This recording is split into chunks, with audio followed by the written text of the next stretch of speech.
One of the awesome things, and you guys should be training with offset loads often, I think it's very important. So something that's a kind of a classic example is if I took one kettlebell, had it on this side, it forces me to here, and then I use this. So that's an offset, it's on my right side. This is naturally offset, as you can see, it's here.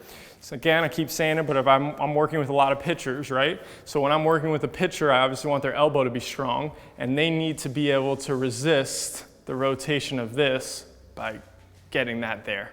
Especially with a pitcher, they're gonna finish in a certain way, so they're gonna have some asymmetry in the elbow, and I want them to be strong from every angle. This really allows you to be.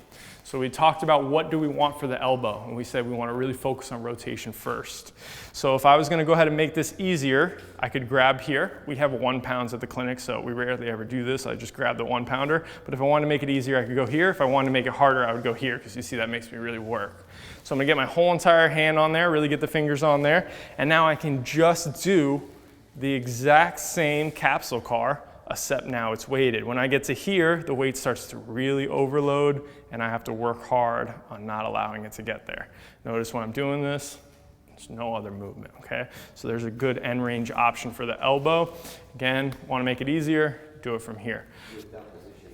So now another one that we could do is a capsule car from the side, right? So my shoulder's here, I'm gonna go down into internal rotation. This is gonna challenge the shoulder and the elbow in a different way. Once I get down there, I can go ahead and rotate all the way back. If I wanted to, I could switch the same thing and do the same thing there. So you see how that's gonna be another variable.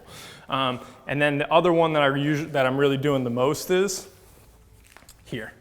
So I'm straight out, elbows are locked in, nice and tall. I'm gonna go ahead and not move through the scaps. I'm gonna try to internally rotate as much as I can, and then I'm gonna try to externally rotate as much as I can all the way back under control.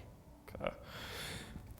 Same thing that we did here. I personally would rather use the bands more times than not, but every once in a while I'll use these, especially if I see someone who's kind of weak in this plane of motion in terms of raising up. But these weights are gonna be here, so now I can go through scap cars here, take them out to this angle, scap cars here. I can even go overhead, scap cars here, okay? So this is a really great training tool that you can use.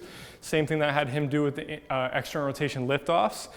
I do this all the time with Noah. If I'm on the ground like this, I'm gonna challenge his elbow into external rotation, and then I'm gonna throw it over like this. I'm gonna challenge his elbow in external rotation like that, okay? Does that make sense? Cool.